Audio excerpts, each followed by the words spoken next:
જામનગરની ગુજરાત આયુર્વેદ યુનિવર્સિટી દ્વારા આયોજિત તબીબી અભ્યાસક્રમ BAMSની ત્રીજા વર્ષની પરીક્ષામાં શલ્યતંત્ર એકનું પેપર લીક થયું હોવાના આરોપો અને ચર્ચાથી ખળભળાટ થયાની સાથે જ આ મુદ્દે NSUI અને ABVP સહિતના વિદ્યાર્થી સંગઠનો આક્રમક બન્યા છે. આજે વિદ્યાર્થી સંગઠનોએ યુનિવર્સિટી પહોંચી સૂત્રોચ્ચાર કરી દેખાવો કરી VCને આકરા સવાલો પૂછ્યા હતા. ત્યારે બચાવની ભૂમિકામાં VC નબળા પુરવાર થયા હોવાનું ચિત્ર ઉપસ્યું હતું.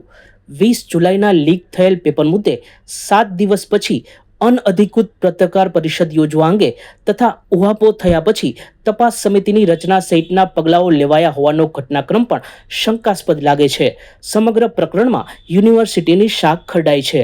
હાલના ઇન્ચાર્જ VC યુનિવર્સિટીમાં મોટે ભાગે ઉપસ્થિત ન હોવાના આરોપો પણ વિદ્યાર્થી સંગઠનોના આગેવાનોએ લગાડ્યા હતા.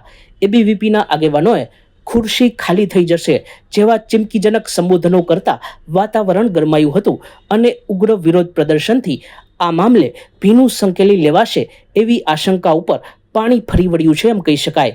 હવે આ પ્રકરણમાં આગળ શું કાર્યવાહી થાય છે એ જોવાનું રહ્યું. વિદ્યાર્થીઓ માટે હોવા અનિવાર્ય છે. તમે જાઓ કે નથી જતા? 2 દિવસ રાજસ્થાન, 2 દિવસ ભાવનગર, 2 દિવસ અહીંયા સાહેબ બધો હિસાબે હો. ટિકિટ બતાડું ટિકિટ સાહેબ સાહેબ ભાવનગર રજૂઆત કરવા આવ્યા હતા ત્યારે સાહેબ તમે હાજર નથી તો ક્યાં આવો છો? કેની માટે બેસાડ્યા છે અહીંયા તમને? પગાર કેટલો લ્યો છો તમે? કેટલો લ્યો છો પગાર? આમાં પ્રિન્સિપલ ની ખુરશી મૂકી દો કે અહીંયા તમે VC ની ખુરશી મૂકી દો સાહેબ. બરાબર?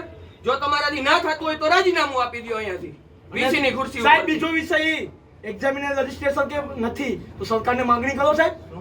એક્ઝામ રજિસ્ટર છે આપણે યુનિવર્સિટીમાં? ના, રેગ્યુલર નથી. અમે રેગ્યુલર નથી તો માંગણી કરી છે આપણે? કરીએ છીએ ને કરી છે. આપો સાહેબ લેટર આપો. માંગણી કરી હોય તો માંગણી કરી હોય તો લેટર આપો સાહેબ. આપશું. તમે વાત તો કરવી પડે. ખુરશી ખાલી કરાવી દેજો. ખુરશી ખુરશી ખાલી થઈ જશે સાહેબ. ખાલી થઈ જશે. એટલી તાકાત છે ABVP માં. ખાલી થઈ જશે. બરાબર? એ ક્યારે થશે?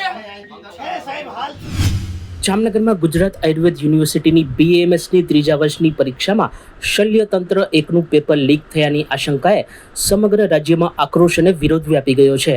આજે કોંગ્રેસના આગેવાનોએ યુનિવર્સિટી પહોંચી VC સમક્ષ પગલાં લેવાની તથા આ પ્રકરણમાં પોલીસ કાર્યવાહી કરવાની માંગ કરી છે.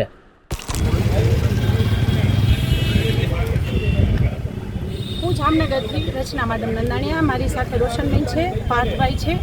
આજે ગુજરાતની નંબર 1 આયુર્વેદિક યુનિવર્સિટી જ્યાં ફોરેનથી ભણવા લોકો આવે છે, આપણું આયુર્વેદિકની ઠેઠ ફોરેન સુધી છે કે ફોરેનથી લોકો અહીંયા ભણવા આવે છે.